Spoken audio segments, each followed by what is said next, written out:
So hi guys, I'm Manu Gupta, MAMC batch 2018 UG, and today I'm going to talk about a very important topic from my perspective, as I got a rank 1991 in INI and rank of 111 in NEET, which was just 3 months after, and rank of 14th in INI November 2024. तो मैं बताऊंगा कि basically मतलब what went wrong with me, because हर एक का अपना experience होता है। सब लोगों का रैंक नहीं आने का रीजन अलग होता है।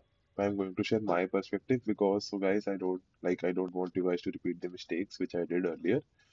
एंड मतलब मेरे केस में क्या हुआ था, I am going to tell you that. तो फर्स्ट ऑफ ऑल, मैं पढ़ने में ठीक ठाक था, अच्छा था।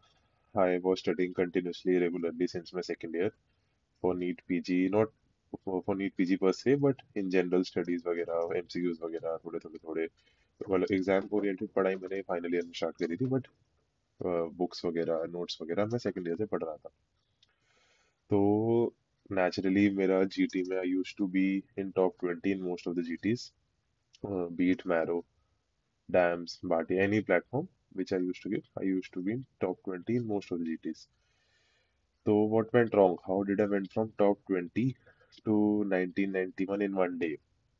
तो one time what happened was कि there is a feature in the app कि आप लोग वो जब अपना जीटी दे रहे हो तो you can like hide your name and go anonymous.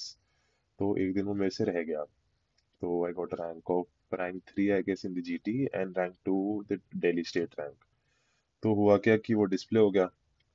तो आपके कॉलेज में बहुत सारे लोग दे आर गिविंग जीटीज, कई सारे मतलब नेबरिंग कॉलेजेस के लोग जीटीज देते हैं। तो दे सॉ माय नेम। तो दे वर सेइंग कि यार तू तो पढ़ता है, तू तो बहुत पढ़ता है, तू तो सीक्रेटली पढ़ता है, तेरी तो रैंक आ जाएगी, तेरे को डरने की जरूरत थोड़ी है। जैसे मतलब मैंने use to discuss with him कि यार पढ़ाई नहीं हो रही है, मुश्किल लग रहा है, नहीं पढ़ पाऊंगा, नहीं हो पाएगा। तो बोले भाई तुझे क्या दिक्कत है, तेरी तो रैंक 3 है, तेरी तो रैंक 1 आती है भाई, तू तो ये कर देगा, तू तो फोड़ देगा, तू तो ये कर देगा।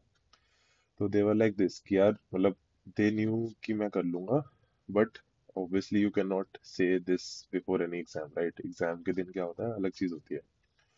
तो उससे हुआ क्या था, मेरे अंदर एक अनड्यू प्रेशर क्रिएट हो गया था कि यार इतने लोग ऐसे बोल रहे हैं, इतने एक्सपेक्टेशन कर रखे हैं, अगर suppose I didn't get a rank which I should, which I deserve, तो क्या होगा, कितनी बेइज्जती होगी, लोग क्या सोचेंगे, एकदम इमेज गिर जाएंगे, लोग कहेंगे "ये तो बुक्स खोल के पेपर देता था, ये नोट्स देख के पेपर देता होगा, ये ऐसा पेपर देता होगा, ये चीट करता होगा, ये है"। तो मेरा ना अननेसेसरी एक प्रेशर क्रिएट हो गया था from my friends, peers, my seniors and all, जिसकी वजह से even my parents for that matter, जिसकी वजह से मुझे लग रहा था कि यार अब तो परफॉर्म करना ही है, which is known as performance pressure.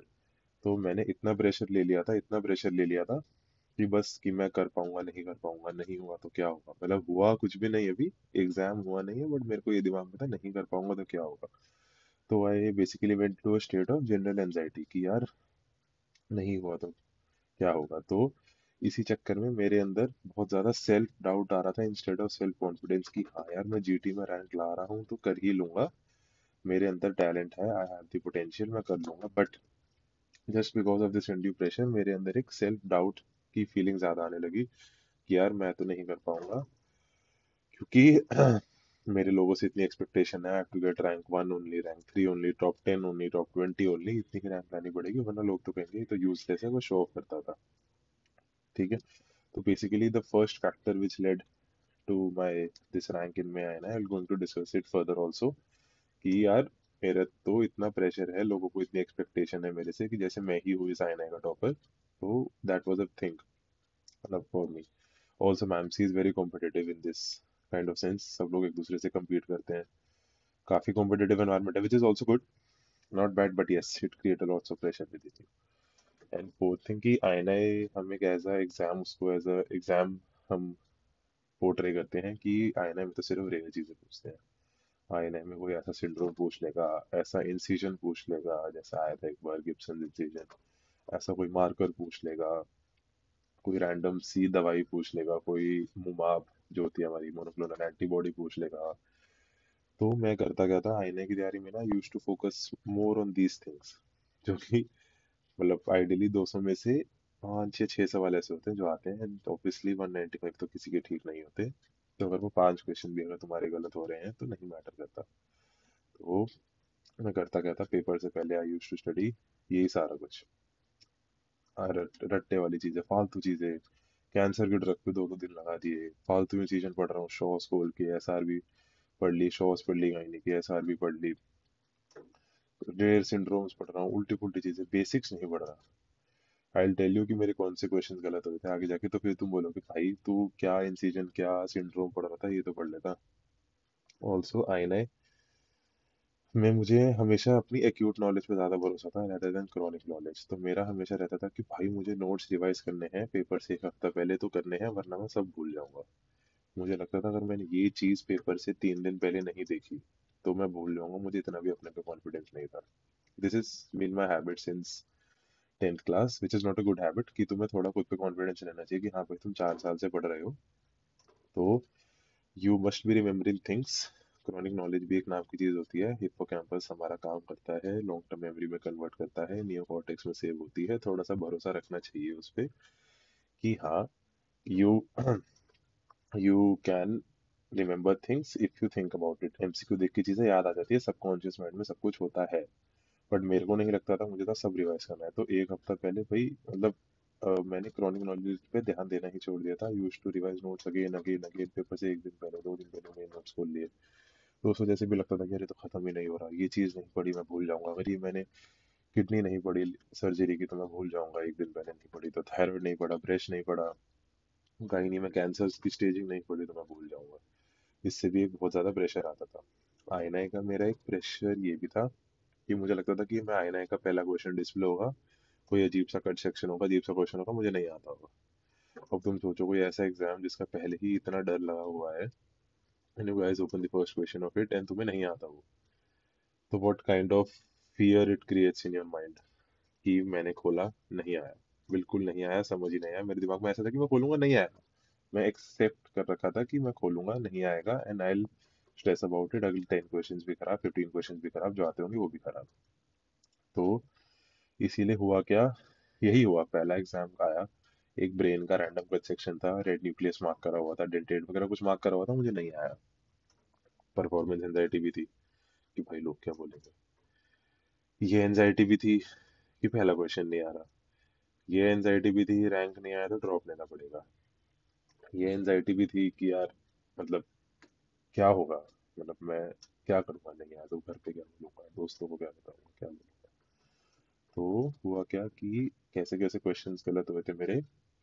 सारे मुश्किल वाले तो गलत हो ही रहे थे। आसान में जैसे क्वेश्चंस थे कि सुपीरियर ओब्लिक का एक्शन पूछा था, मैं वो गलत करके आया था। पार्वो वायरस का बेसिक सा सिंपल सा कुछ क्वेश्चन था, मैं भूल गया, वो गलत करके आया था। ऑस्टियोमाइलाइटिस में सीधा सीधा सिक्वेस्ट्रम दिख रहा था सीटी स्कैन पे, मैं वो गलत डायग्नोस करके आया था। ऑल्सो एक वो होता है ना, spaces, superior space, middle constrictor के बीच में स्पेस जाती है, उसके कंटेंट गलत मार्क करके आया था।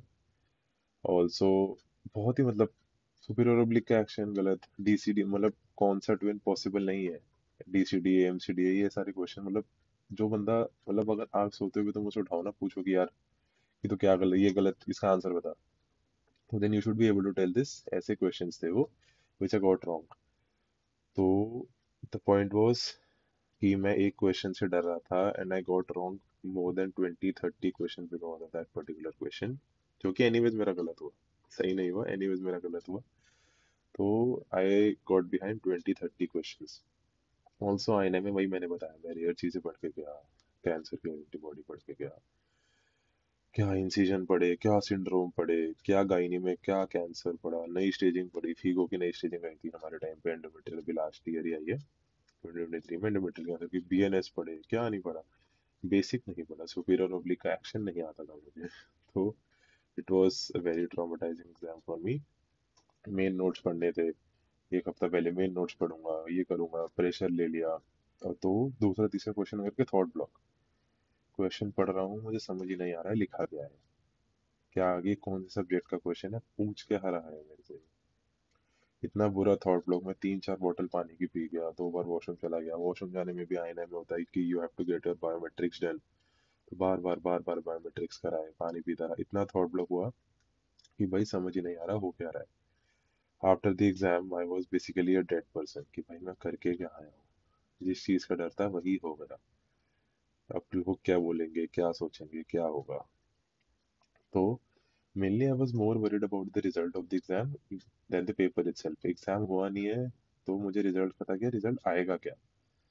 मतलब तुम एग्जाम से पहले तुम एस्ट्रोलॉजर एस्ट्रोटॉक के बंदे थोड़ी हो तुम कि तुम बता दोगे भाई की तेरा रिजल्ट क्या आएगा। ठीक है।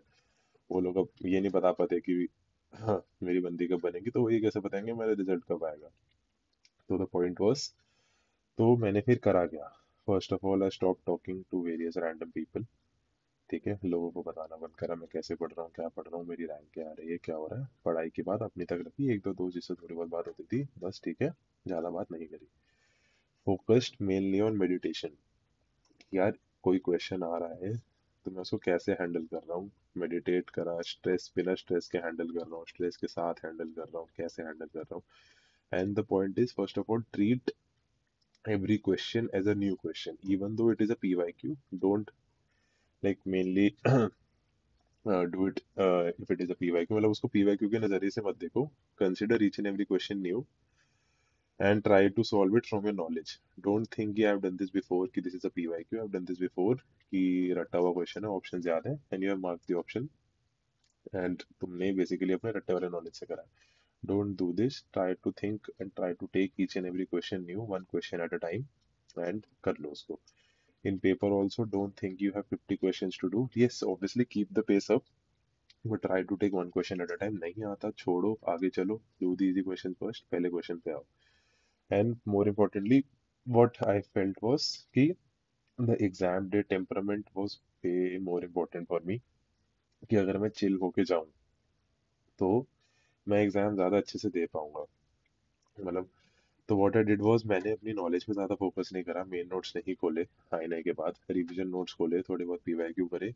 मेनली मैंने अपनी जीटी की टाइमिंग सुबह 9 to 12 रखी। सिर्फ एक पानी की बोतल थी साथ में, एक पेपर था, एक पेन था, दैट्स इट। तो हुआ क्या, उससे बिल्कुल ही रियल एग्जाम सिमुलेशन मिली कि एग्जाम में होता क्या है। कोई फोन नहीं आसपास, कोई आईपैड, कुछ नहीं, बस जिसपे तुम डिवाइस पे पेपर दे रहे हो वही था। तो उससे हुआ क्या कि रियल एग्जाम सिमुलेशन मिली, प्रेशर हैंडल करा, बिना क्वेश्चंस करे मैं उठा नहीं। पहले जीटीसी में उठ जाता था बीच में कि चलो अब घूमने चलते हैं, यहाँ करने चलते हैं, वो करने चलते हैं। तो वो मैंने नहीं करा, जीटीसी पे फोकस करा, रिवीजन नोट्स पढ़े। मेन नोट्स पे I didn't go back because मुझे पता था मेरी मेन नोट्स की नॉलेज इनफ है। फिर मेरे जीटीज में टॉप 20 सब आने लगा। देन नीट में 1 week before I try to chill a lot. बाहर गया घूमने, एक फैमिली के साथ गया था, आसपास खाना वाना खाने जाते थे, ऐसे करते थे। I try to chill a lot, जितना कर सकता था करता था, स्ट्रेस नहीं लेता था कि भाई एक दिन पहले करना है, करना है, करना है। एंड मतलब it was tough to forget what I went through during the INI वाला, बट इवेंचुअली आई डिड, क्योंकि उसी चीज को लेके बैठे रहोगे तो आगे के पेपर भी खराब होंगे। नीट में रैंक आ गया, खुश मैं। आईएनआई देने का कोई सीन नहीं था। तो पर पापा ने कहा बर्थडे कोई बात नहीं, दे देते। 3 months गोवा भी हो आया, 3 months में कहाँ कहाँ हो आया, वैष्णो देवी हो आया, घूमा, खाया पिया, पबजी खेला, क्या क्या नहीं करा। जाके आईने में बैठ गया इतने चिल माइंड से, मतलब जैसे कि भाई मेरे को लेना देना ही नहीं है। एंड सारे क्वेश्चंस हो रहे थे, स्टिल मैंने कुछ कुछ ऐसे क्वेश्चन गलत करे जो कि होंगे हर बार, तो 2 से 5 क्वेश्चन होंगे हर बार। तो मैंने गलत करे वो, बट स्टिल इतना चिल मूड से पेपर दिया था कि मेरे को क्वेश्चंस ठीक हुए। जो मेरे हमेशा गलत होते थे, हो सकते थे अगर मैं स्ट्रेस में देता, वो भी ठीक हुए। And I got a rank 14। So यही था। मतलब I wanted to tell you guys these things जो मैंने गलत करी, which I did wrong, what went wrong with me, the exam day temperament, the exam day stress, unnecessary pressure from peers। तो मैं ये कहूँगा कि जो आप पढ़ रहे हो, whatever you are going through, whatever rank you are getting, whatever type of notes you are studying, just don't display it to others। दूसरों को मत बताओ, ये नज़र रियल चीज़ होती है, दूसरों को मत बताओ। Don't brag about it or don't feel too depressed about it कि तुम्हारे अच्छे नहीं आ रहे हैं। Don't try to run after main notes before 1.5 month before the exam. Try to solve PYQs. Try to be as basic as you can। INI से basic नहीं पूछता कोई, इवन नीट भी नहीं पूछ रहा। आईएनआई बहुत बेसिक पूछता है, नीट अब थोड़ा एडवांस हो चुका है, क्लिनिकल आया था इस बार काफी ज्यादा। आईएनआई से बेसिक कोई नहीं पूछता। INI is a very very very very basic exam. Basics हो जाओगे 160-170 इजीली ठीक होंगे, will get a top 100 definitely. Try to handle exam stress, tension नहीं लेना, रिजल्ट की मत सोचो, और लोगों की नहीं सुननी। सबसे पहली बात, लोगों का काम है बोलना।